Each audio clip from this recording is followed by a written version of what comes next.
Take a look at these photos. Do they make you feel uncomfortable? Did you look away?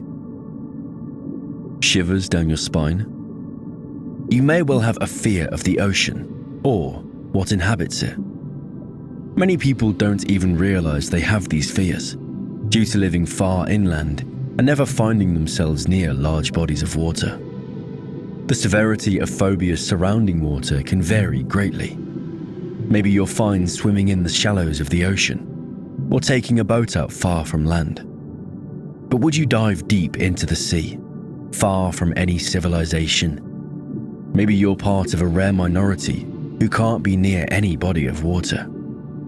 From all the monstrous creatures, to the looming submerged wreckages, to the sheer depth and pressure, there's plenty of very valid reasons to fear the ocean or something in or about it. Thankfully, for most people, they aren't phobias that affect their lives in any particular way. Many people, including myself, find themselves with a vast fascination of their phobia, something which isn't limited to sea-related phobias, which often ends up spawning various forms of media that resonate with these groups of people. There's been a handful of video games and movies that play on many of these fears to varying degrees of success. In fact, many would argue that the more successful horror media focuses on and plays with specific phobias that many people have, such as the paranormal. Let's talk about some of the fears, the names of them, and some images depicting what it is that people suffering from these phobias find truly unsettling. If you've experienced any of these phobias, let me know in the comments. I'm certain you're not alone. Aquaphobia. Starting off at the bottom, aquaphobia, as the name may suggest, is simply a fear of water itself. It's estimated that 2 to 3% of Americans experience aquaphobia. And as you may imagine, it is very debilitating for those who experience it. It can be incurred from any form of water, taps and baths, all the way to ponds and lakes, and, of course, the ocean. Those who experience this phobia can further experience panic attacks, nausea, and strong feelings of terror, simply by being around water or even thinking about it. Aquaphobia is very similar to a second phobia, hydrophobia, which is an extreme or irrational fear of water, especially as a symptom of rabies in humans. Cymophobia. This is the fear of waves, sea swells, or other wave-like motions. It's unclear what causes individuals to develop phobias like this, though traumatic experiences with the subject of the fear, including disasters such as tsunamis, can cause or heighten symptoms of cymophobia. There isn't a lot to expand on with this phobia, but it's worth mentioning in relation to other ocean-related fears. Thalassophobia. With the broader fears now covered, it's time to get into the meat of it. This is likely the king of ocean-based phobias that is played on the most. Thalassophobia is described as the persistent and intense fear of deep bodies of water, such as the sea, oceans, or lakes. Thalassophobia is also likely to be one of the most artistically represented fears out there. There are mountains of thalassophobia-inspired art pieces on the internet, varying from including nothing but a small human figure to images depicting large, hidden Lovecraftian monsters lurking below an unsuspecting boat. Specifically, Cthulhu and the Kraken are often portrayed as some of the main villains in imagery for this phobia. Thalassophobia is a very rational fear. We humans aren't particularly adapted to move at any particular speed or survive long in deep water, at least not without any special equipment to aid us. Just for a second, close your eyes and imagine yourself in this scenario. You find yourself in the ocean, some 40 meters below the surface. You first look up to see the sun bouncing off the calm water, just too far away to reach.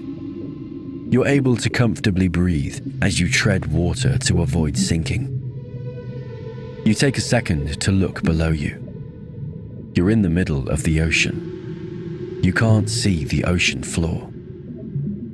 All that you find when you look below is a deep, dark nothingness, with a myriad of figures scurrying across your peripheral vision. Your thoughts are interrupted by a low, menacing rumble. As you look in front of you, a gigantic silhouette approaches you from the murky stretch of ocean that waits ahead. Vulnerable from all angles and unable to swim, you freeze. From a personal experience, thoughts similar to this always creep in whilst viewing images like the ones shown in this video. You begin putting yourselves in the shoes of the person taking the photo or the figure off in the distance, wondering how you'd fare, what you'd encounter. Thankfully, the reality of any of this ever happening to you and I is that it's very unlikely. Regardless, mere imagery of the ocean can still induce the symptoms of thalassophobia. For many who experience this phobia, the video game Subnautica greatly sums up the feeling of helplessness that is experienced. Vast, dark nothingness in which you are vulnerable from every angle in which you cannot see. Xenophobia. While not strictly an ocean-related phobia, xenophobia is also a somewhat relevant concept to this topic. You may have heard the term be used in relation to a fear of strangers or foreigners, though the original meaning of the word relates to, broadly, the fear of the unknown. Just like space and the universe at large, vast amounts of the ocean is left undiscovered. Only around 20% of Earth's ocean floor has been mapped by various means, leaving a monumental 80% of it completely unknown to us. Of course, along with not knowing the topography of the ocean floor in its entirety, this also means that there are possibly tens of thousands of species that are yet to be discovered. Scientists believe that there may be up to 1 million different species inhabiting the ocean.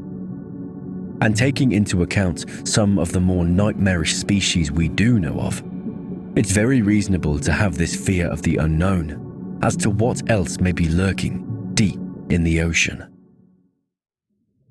Megalohydrothalassophobia and submechanophobia. These two fears can be mentioned in a similar vein, as they both relate specifically to objects or beings within the body of water. Beginning with megalohydrothalassophobia, a sort of expansion to thalassophobia. This phobia is the specific fear of large creatures and objects within the ocean. Much of the thalassophobia-inspired artwork mentioned previously also draws on the ideas of huge, submerged, godly or prehistoric creatures lurking below unsuspecting travelers. Megalohydrothalassophobia, at its core, is a mix between thalassophobia and megalophobia, which is a fear of large objects. Submechanophobia relates specifically to the fear of submerged, human-made objects. This can vary greatly from shipwrecks to old theme park animatronics, all the way to sunken buoys and debris.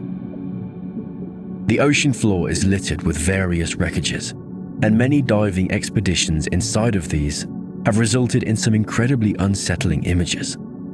It's astounding to consider how many relics of humanity's history lay rusting and rotting on the floor of one of Earth's largest mysteries.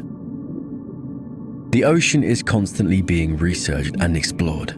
It's likely that we'll see vast advancements in the findings of currently unexplained phenomena and life forms that inhabit the depths of the ocean. And this may well grant some relief to many of those who find anxiety at the thought of the unknown. But until then, the ocean and its inhabitants will remain a huge cause of discomfort for many of us.